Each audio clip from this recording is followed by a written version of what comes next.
Full Moon sale காலை 9 மணியிலிருந்து இரவு 12 மணி வரை ஜூன் 29 ஒரு நாள் மட்டும். திரு மதிவாணன், நீங்க கேட்டுட்டு இருந்திருப்பீங்க இது வரைக்கும் பேசினது எல்லாமே. ஒரு இப்போ சிஎம்டிஎல் அப்ரூவலுக்காக இருக்கட்டும், அதுவாக இருக்கட்டும், எங்களுக்கு பார்ட்டி ஃபண்டு வேண்டாம் அப்படின்னு ஓப்பனாகவே ஒரு அமைச்சர் அறிவிக்கிறாரு. இல்லை சில மாற்றங்கள் செய்யறதுக்கான முயற்சிகள் நடக்குதுன்னு நமக்கு பல்வேறு தரப்புகள்னு சொல்கிறாங்கன்னு போது அது ஒரு வரவேற்கத்தக்க மாற்றமாக நீங்கள் ஏன் பார்க்கக்கூடாது? ஏன் அந்த பார்ட்டி ஃபண்டுன்ற வார்த்தைக்கு அவ்வளோக்கும் இல்லை? நீங்கள் இந்த பேனல் வந்து 3:1 இருக்குது. நான் ஆரம்பிக்கும் போதே சொல்லிடுறேன். அப்புறம் நீங்கள் டெக்கோரம்லாம் பேசுவீங்க, நான் குறுக்கிட்டு பேசுவேன். வேறு வழியே கிடையாது. இது ஈக்குவலாக இருந்திருந்தா அது ஒரு மாதிரியா உங்களுக்கு முழுமையான வாய்ப்பு நீங்கள் பேசுறதுக்கான வாய்ப்பு வழங்கப்படும்ன்றத இல்லை. நீங்க பல முறை நம்ம நிகழ்ச்சிக்கு வந்திருக்கீங்க, எந்த முறையும் உங்களுக்கு குறைச்சு வாய்ப்பு கொடுத்ததா நீங்க சொல்ல முடியாது. இல்ல எந்த முறையும். இப்போ எனக்கு எதிர்க்கட்சி இதை பேசி டைம் வேஸ்ட் பண்ணுவேன்னா நான் பதிவு பண்ணிட்டு அடுத்தது போயிடுவோம். இந்த பார்ட்டி ஃபண்டு அப்படின்னு சொல்லிட்டு வரும்போது கேட்டுக்கினே வந்தேன். நீங்களும் இன்ட்ரெஸ்டாக கதை கேட்குற மாதிரி கேட்டுக்கினே இருந்தீங்க. அப்படியா அப்படியா அப்படியான்னு சொல்லிட்டு எனக்கு ஒரு பிரச்சனை புரியல. ஆட்சியில் நீங்கள் இருக்கிறீங்க, நிர்வாகத்தில் நீங்கள் இருக்கிறீங்க. யாரு பண்ணா, எந்த இடத்துல பண்ணாங்க, எவ்வளவு பண்ணாங்க, எஃப்ஐஆரோ நடவடிக்கை எடுத்துட்டு போவாங்களா? எதுக்கு இதை ஒரு பெரிய விளம்பரப்படுத்திட்டு இருக்கீங்க? இப்போ என்ன நிரூபிக்கணும்னு நீங்கள் ஆசைப்படுறீங்க? விஜய் அவர்கள் வந்து உத்தமர்னு நிரூபிக்க ஆசைப்படுறீங்களா? இல்லை இந்த ஆட்சி உத்தமமான ஒரு ஆட்சி நிரூபிக்க ஆசைப்படுறீங்களா? இதை எதுக்கு ஆசைப்படுறீங்க? ஒன்று. அப்போ நீங்க விஜய் அவர்கள் வந்து யாருமே அதை செய்வாங்க தானே சார்? உங்க ஆட்சி நடந்தப்போ நீங்க சிறப்பான ஆட்சி நீங்க நான் ஏதோ 3:1 நினைச்சேன். 4:1 போகுது. இல்ல இல்ல நீங்க பேசும்போது யாருமே பேசக்கூடாது. எப்படி ஒரு நிமிஷம் கூட அதுக்குள்ள குறுக்கிட்டா எப்படி? இல்லையா, I am just having a conversation with you. நான் உங்களை ஒண்ணுமே கேட்கலையா? சரி, உங்களுக்கு ஒண்ணுமே கேட்கல. நீங்க உங்க ஆட்சி சிறப்புன்னு சொல்ற மாதிரி அவங்க உங்க ஆட்சி சிறப்புன்னு சொல்லி அதைத்தான் நான் இப்ப கேட்கிறேன். இப்ப இதுக்கு பின்னாடி ஒரு பிம்பத்தை கட்டமைக்க ஆசைப்படுறாங்க. அது எது ஜோசப் விஜயா இருக்கலாம், இல்லைன்னா அந்த ஆட்சியை பற்றியோ எதை கட்டமைக்கணும்னு ஆசைப்படுறாங்கன்னு வச்சுக்கலாம். அப்படி பார்த்தா ஜோசப் விஜய் அவர்கள் கிளீன் இமேஜா முதலமைச்சர் ஆகிறதுக்கு முன்னாடி இல்லை இப்போ வரைக்கும் அவருடைய கார் இறக்குமதியிலேருந்து அவரை பற்றி இருக்கிற இன்கம் டேக்ஸ் பிரச்சனையிலேருந்து எல்லாத்தையும் அவருடைய இமேஜ் பார்க்கணும். சரி, ஒருவேளை அந்த ஆட்சியை பற்றி நீங்கள் வந்து இமேஜ் கட்டமைக்கணும்னு ஆசைப்படுறீங்கன்னு வச்சுப்போம். உங்களுக்கு பக்கத்தில் ஒருத்தர் உட்காந்துருக்காருல்ல, லாட்ரி அதிபர். இப்போ அவர் எந்த கட்சியில் இருக்காரு? தேர்தல் பத்திரம்லாம் கொடுத்து எல்லாம் பண்ணாங்கல்ல, உங்களுக்கும் கொடுத்தாரு. நான் இல்லைன்னு சொல்லவே இல்லை. இப்போ நான் எங்கே போய் இல்லைன்னு சொன்னேன். அதனால் இப்போ அந்த இமேஜ் வந்து நல்ல இமேஜின்னு கட்டமைக்கணும்னு ஆசைப்படுறீங்களா? இன்றைக்கி ஒரு தொழிலதிபர் வந்து அவருடைய சோசியல் மீடியாவில் போடுறாரு என்னன்னு, அவர் ஏதோ அனுமதி வாங்க போனாராம், எதுவுமே நடக்கலையா? ஸ்கூலுக்கு தானே. அதுதான் எந்த ஸ்கூல்னு சொல்லுங்க. அவரோட ஸ்கூல் பேர் சொல்லியிருக்காரு. எந்த மாவட்டத்தில்? உங்க கலைவாணி கல்வி நிலையமா? கேளுங்க. நான் கேட்கறது என்னன்னா, ஒரு கேள்வினா கேள்வி ஒரு துண்டு இல்லை. எந்த மாவட்டம், எந்த அதிகாரியோ இல்லை யாரோ XYZ யாரோ சேர்த்து போடுங்க. இப்ப உங்களுக்கு பின்னாடி இந்த பிஜேபியா இதுல இறங்கி வேலை செய்யுது. அப்போ உங்களுக்கு இங்க திராவிட இயக்கங்களை ஒழிக்கணும்ன்ற ஒரு நோக்கம். அதுக்கு உங்களால் நியமிக்கப்பட்ட நபர் தான் ஜோசப் விஜய் அவர்கள். அதுக்காக தான் நீங்க இந்த மாதிரியான ஒரு கட்டுக்கதைகள் எல்லாம் உருவாக்கி அவர் ஏதோ ஒரு உலக உத்தமர் மாதிரியும் வெறும் 40 நாள் நீங்க சொல்ற மாதிரி. நான் இப்போ தானே வந்திருக்கேன், 6 மாதம் டைம் கேட்டுக்கிறீங்க பாருங்க. இந்த 6 மாதம் கூட ஆகிறதுக்கு முன்னாடி, புதிய டெண்டர்லாம் எதையுமே கால்ஃபர் பண்ணுறதுக்கு முன்னாடி முழுசாக அந்த துறை சார்ந்த அறிக்கைகள் இது முன்னாடி செஞ்சது பின்னாடி செய்ய போகிறதெல்லாம் ஒரு புக் இருக்கும்ல, அதையே முழுசாக படிச்சாங்களான்னு எனக்கு தெரியல. அதுக்குள்ளே உங்களுக்கு ஒரு பெரிய ஒரு கதை ஒழிச்சிட்டோம். ஒரே ராத்தி இந்த சினிமாவில் இந்த சர்க்கார் படத்துலலாம் பண்ணுவார்ல, அந்த மாதிரி ஏதோ ஒரே ராத்திரி எல்லாத்தையும் பண்ணாமலேயே பண்ணி பேசுனீங்கன்னா இதுக்கு எப்படி முதல்ல பதில் சொல்ல முடியும்? ஒன்று. ஓகே, அவர் பேசும்போது என்ன சொன்னார், சட்டமன்றத்திலேயே 2017 ஃபிக்ஸ் பண்ணுறாரு. ஆமாம். அப்போ 2016 ஆட்சியில் இருந்தாங்களா ஒரு அம்மா, ஊழலுக்காக தண்டிக்கப்பட்டாங்கல்ல, அவங்கள நீங்கள் நல்லவங்கன்னு சொல்ல வரீங்களா கெட்டவங்கன்னு சொல்ல வரீங்களா? அவங்க தான் புரட்சி தலைவிட்டாங்களே. அப்போ உங்களுக்கு தேவையானதை மட்டும், செங்கோட்டையன் இன்னமும் பாக்கெட்டில் தேவையானது, அதான் நான் சொல்ல வரேன், தேவையானதை மட்டும் தேவையான பகுதியை மட்டும் எடுத்து நீங்கள் பேசுகிறீங்க. ஓகே, ஒன்று. அப்படிலாம் நம்ம பேசணுன்னா எம்ஜிஆர் மேலெலாம் பேசணும், திருச்செந்தூர் வேலை பற்றிலாம் பேச வேண்டியது வரும். நான் அதெல்லாம் பேசுறேன். அவங்களே எங்கன்னா போயிடுவாங்க, அந்த பக்கம் சர்க்காரிய கமிஷன்றாங்க. நானும் சொல்ல வரேன், லேட்டஸ்ட் மேட்டர் நிறைய இருக்கு. நானும் சொல்றேன், லேட்டஸ்ட் மேட்டர் தான் சொல்றேன். இந்த ஒரு பிம்பத்தை கட்டமைக்க முயற்சி பண்றீங்கல்ல, அது அப்பட்டமான ஒரு நாடகம், ஒரு சினிமா. ரீல்ஸ்ல இருந்து ஆட்சிக்கு வந்தாச்சு. ஆனா நீங்க ரியலுக்கே வராம திரும்பவும் அந்த ரீல்ஸையே நம்பி நிர்வாகம் பண்ண போறீங்க. ஓகே, அது கவுத்து விட்டுரும் பாத்துங்க. கேட்போம். திரு ஃபெலிக்ஸ், இந்த ஊழல் ஒழிப்புங்கிறதே ஒரு பெரிய பில்டப்பா, ஒரு சும்மா ஹைப் கொடுத்துட்டு இருக்கிறீங்களா, நாங்க வந்த உடனே ஊழல்லாம் ஒழிஞ்சிருச்சு அப்படின்னு? திரு ஃபெலிக்ஸ். ஹைப் இல்லைங்க, நாங்கள் வந்து ஒரு we promise for a clean government. என்னுடைய பாதி வெயிட்டை வந்து அறப்போர் ஜெயராமன் அவர்கள் வந்து குறைச்சிடுவாரு அப்படின்ற சந்தோஷம் அவர் பேரை பார்த்தோன்னே. Because he knows every scam. நாங்கள் 2 பேருமே அவ்வளோ டிஸ்கஸ் பண்ணியிருக்கோம்.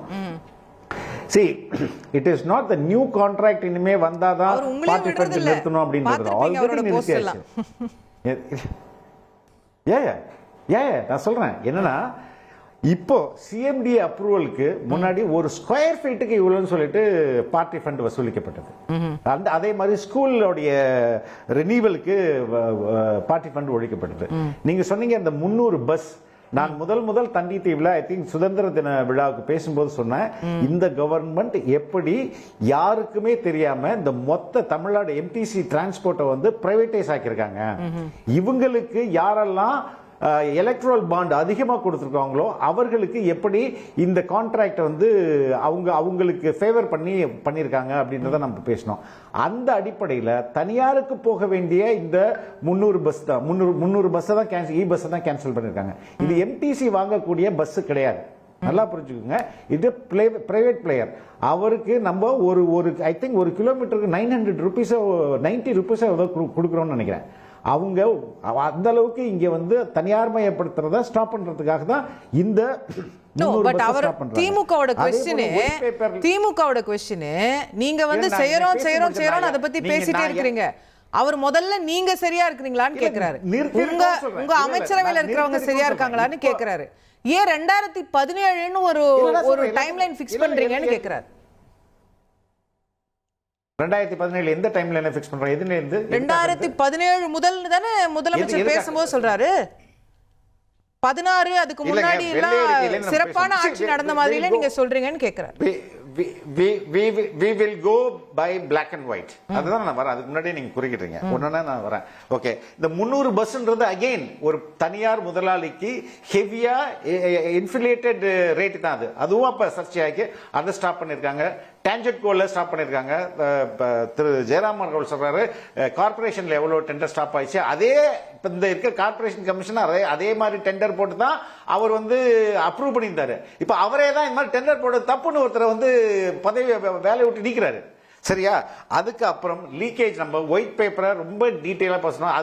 அதுல தான் எவ்வளவு இவங்க கொள்ளையடிச்சிருக்காங்க அப்படின்ற டீட்டெயில்டா இருக்கு. அந்த வார்த்தை தான் வந்து டீசென்ட்டா லீக்கேஜ்னு சொல்றாங்களே வந்து லீக்கேஜ் என்றாலும் லஞ்சம் தான். இல்ல சார், நீங்க வந்த உடனே டெண்டர் கேன்சல் பண்ணிருக்கோம்னு சொல்றீங்க.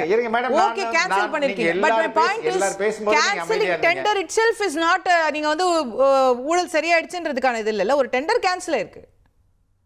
இல்ல நான் தான் சொல்றேன், அதுக்கு அப்புறம் அது புது வடிவத்துல எப்படி வருதுங்கிறது தான் ரியல் கேம் இருக்கு. இருங்க நான் சொல்றேன் விடுங்க. இப்ப சிஎம்டிஏக்கு வாங்கி அப்ரூவல் டெய்லி போயிட்டு இருக்குதா இல்லையா? அதுக்கு இதுக்கு முன்னாடி வாங்கினாங்களா இல்லையா? இதுக்கு டெண்டருக்கு எங்க தொடர்பு? அங்க இல்லையே. இப்ப கரெக்டா ஸ்கூல் அப்ரூவலுக்கு நடக்கலையே. அதே மாதிரி மத்த எந்த அரசாங்க வேலையில உள்ள நம்மளுடைய தேவைகளை பெறுவதற்கு வாங்கலையே. இது இப்ப கரெக்டா நடக்கிறது தானே. அது மாதிரியே தான் இந்த ஒயிட் பேப்பர்ல உங்களுக்கு அவ்வளவு டீடைல்டு ரிப்போர்ட். டான்ஜெட் கோல மட்டும் எவ்வளவு கிட்டத்தட்ட 2,41,00,000 லீக்கேஜ். அது எங்க போச்சு? டான்ஜெட் கோவா நம்ம நீங்க ஜெயராமன் கேளுங்க, அவர் வந்து கதகதையா சொல்லுவாரு. லஞ்சத்தை இவர்கள் லஞ்சம் வாங்கி தன் பார்ட்டி ஃபண்ட் என்ற பேர்ல தங்களுடைய சொத்துக்களையும் தங்களுடைய குடும்பத்தையும் வளர்ப்பதற்கு தான் நடத்தினாங்க. எனக்கு ஒருத்தர் வந்து ஒரு கப்பல் திருப்பூரை சேர்ந்த, அவர் பேர் நான் சொல்லலாமா என்னன்னு தெரியாது, திருப்பூரை சேர்ந்த ஒரு கப்பல் ஓனருங்க. அவர் கவர்மெண்ட்டுக்கு நிலக்கரிக்கு ஐ திங்க் கப்பலுக்கு வாடகைக்கு விட்டு அவருக்கு இந்த பார்ட்டி ஃபண்ட் கேட்டா கொடுக்க மாட்டேன்றதுனால அவருக்கு ஐ திங்க் 3 கோடியோ 4 கோடியோ பல வருஷமா நிலுவையில் இருக்குது.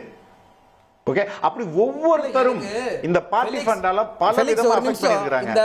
இல்ல இருங்க, நான் பேசி முடிச்சறேன். நான் பேசும்போது நான் பேசவே இல்ல. இது வந்து 3 பேர் உட்கார்ந்திருக்கீங்க. நான் பதில் இல்லங்க, நான் இருங்க வெயிட் பண்ணுங்க. உங்ககிட்ட கேக்குறேன். அவர் பேசும்போது நான் இல்ல ஒரு நிமிஷம் நான் உங்ககிட்ட போன ஷோலயும் கேட்டேன், இப்பயும் அதே தான் நான் கேக்குறேன். இந்த ஒரு தொழிலதிபர் இவரு அவரு நான் பேசாதீங்க. பதில் உடைச்சு நான் பேசுங்க. சொல்லி பொதுவெளியில தானே பேசுறீங்க. நான் சொல்லி முடிக்கிறேன். உடைச்சு ஏங்க பேசுங்க, நீங்க பதில் அவசரப்படுறீங்க. சொல்லிடலாம். வேணாம், நான் அவரோட நம்பர் இந்த நம்பர் நான் அவர் நம்பர் தரேன், நீங்களே பேசுங்க. என்னைக்கு நடந்ததுன்னு சொல்லுங்க. எந்த நான் உங்களுக்கு நம்பர் அனுப்புறேன் சார். எனக்கு நம்பர் வேணாங்க. அனுப்புறேன் சார். நீங்க குறை அவரோட பப்ளிக்ல email சொல்லுங்க. contact எனக்கு எல்லாத்தையும் தனிப்பட்ட அனுப்புறேன் சார். நீங்க எனக்கு பேசுங்க. எனக்கு தேவையில்லைங்க தனிப்பட்ட நான் முறையில. அவர்கிட்ட சார் நீங்க டைவர்ட் பண்ணாதீங்க. நான் டைவர்ட் மேடம், பண்ணல. நான் என்னை பேச நான் டைவர்ட் பண்ணல. நான் டைவர்ட் பண்ணல. நீங்க தான் டைவர்ட் பண்ணீங்க. இருங்க. நான் உங்களை போன சொல்லி இத தான் சொன்னேன். வெயிட் பண்ணுங்க. இந்த சொல்லி நான் அத தான் சொல்றேன். சார் வெயிட் பண்ணுங்க. சார் நீங்க பொது வெளியில குற்றம் மட்டுமே சொல்றீங்க சார். அவர் பேசும்போது நான் அமைதியா இருந்தேன். இல்ல ஆமா நீங்க சொல்றியா? காரணத்துக்கு முந்தி சொல்றியா? எனக்கு தேவை. சரி மதிவாணன், நீங்க யாருன்னு இப்ப சொல்றீங்க? வெளிப்படையா உடைச்சு பேச சொல்லுங்க. ஓகே சார் நீங்க அமைதியா இருங்க ப்ளீஸ். பதில் அவரே அவர் லாட்டரி மார்க்கெட் பத்தி பேசும்போது நான் பேசுறேன். இல்ல நான் ஒரு பிராமிஸ் தரேன். அவர் பேசி முடிச்சதும் உங்கள்ட்ட வருவேன். சரியா? நான் அமைதியா இருந்தேன். திரு ஃபெலிக்ஸ், எஸ். அமைதியா. Okay, this is not a correct way please. அவர் பேசும்போது நான் அமைதியா இருந்தேன். அப்ப அவர் பேசும்போது நான் குறுக்கிட்டே பண்ணிட்டு இருக்கலாம்ல. தட் வில் எல்லாரையும் இரிட்டேட் பண்ணும்ல அது. அப்போ இங்க வந்து எது ரொம்ப முக்கியம்? ஒரு கிளீன் கவர்மெண்ட் நடத்தணும்னா எங்களுடைய வாக்குறுதிகளை மக்களுக்கு சென்று சேர்க்கணும்னா இந்த state has to make a மணிங்க. இது சர்ப்ளஸா மாத்தணும். மற்ற ஸ்டேட்ல எல்லாம் சர்ப்ளஸ் கிட்ட போயிட்டாங்க.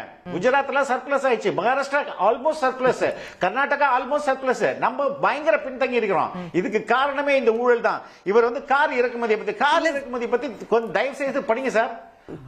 அந்த நீதிபதி சொன்ன ரிமார்க்ஸ் தப்புன்னு சர்ப்ளஸ் எதுல சார்? சர்ப்ளஸ் பட்ஜெட் சொல்றீங்களா? பட்ஜெட் சர்ப்ளஸா? ஈபி சர்ப்ளஸா? எந்த சர்ப்ளஸ்? சர்ப்ளஸ். ஆமா பட்ஜெட் சர்ப்ளஸ்.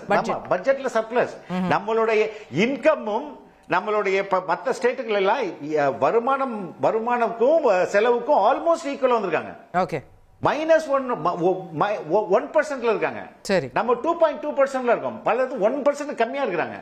அப்போ இங்க வந்து இதுக்கு காரணமே 2% என்ன சார்? அந்த 2% அந்த 1%ல எவ்வளவு மக்கள் திட்டங்களை செயல்படுத்துறோம் அதுதானே சார் பார்க்கணும். மேடம் மக்கள் நல நீங்க ஒயிட் பேப்பரை படிங்க. மக்கள் நலனுக்கு எங்கேருந்து காசு கொடுத்தாங்க? உலக வங்கியிலையும் மற்ற வங்கிகளையும் கடன் வாங்கி காசு கொடுக்கறாங்க. இல்ல மக்கள் நலனுக்கு அப்படி பண்ண உங்களுடைய I think we should come back to the issue. நான் பேசுறதுல நிறைய விஷயங்கள் டச் பண்ணலாம். இல்ல இப்போ ஈபி குள்ள போயிரோம், சிஎம்டிஏ குள்ள போயிரோம். அவருக்கு நான் ஆன்சர் பண்ணல. இல்ல செயல்பாடுக்கு அவருக்கு நான் ஆன்சர் பண்ணல. அவருக்கே நான் ஆன்சர் பண்ணி முடிக்கல. அதுக்குள்ள நீங்க எதுக்கு குறிக்கிறீங்க? Let me answer him. Lottery Martin சொன்னாரு. லாட்டரி மார்ட்டின் வந்து திமுக எவ்வளவு காசு கொடுத்துருக்காரு? அத நான் கேட்டேன். இப்ப நீங்க பாருங்க. இப்ப எங்களுடைய தேர்தல் அறிக்கையில ஆதவர்ஜன் எவ்வளவு கொடுத்திருக்காருன்னு பாருங்க. ப்ரூவ் பண்ணுங்க. நான் சொல்றேன் 600 கோடிக்கு மேல கொடுக்குறாங்க. கருணாநிதி காலகட்டத்திலே அவருக்கு ஐ திங்க் அந்த படத்துக்கு எல்லாருக்குமே தெரியும் திமுக எவ்வளவு வாங்குச்சுன்னு. இது கதையே இல்ல. இப்ப இந்த 40 நாள்ல ஒரு கதை ஒண்ணு கட்டமைக்கிறீங்கல்ல. இதுல இவ்வளவு நடந்துச்சு, இதுல அவ்வளவு நடந்துச்சு, நாங்க இதை அடைச்சிட்டோம், நாங்க அதை அடைச்சிட்டோம்னு. நான் கேக்குறது இந்த 40 நாள்ல நீங்க எவ்வளவு டெண்டர் வெளியிட்டீங்க? ஓகே, அத மட்டும் சொல்லுங்க. அதெல்லாம் எவ்வளவுக்கு வெளியிட்டு இருக்கு? அதோட ப்ராஜெக்ட் ஒர்க் எவ்வளவு? அதோட அமௌண்ட் எவ்வளவு இருக்கு? ஃபுல் மூன் காலை 9 மணியிலிருந்து இரவு 12 மணி வரை ஜூன் 29 ஒரு நாள் மட்டும்.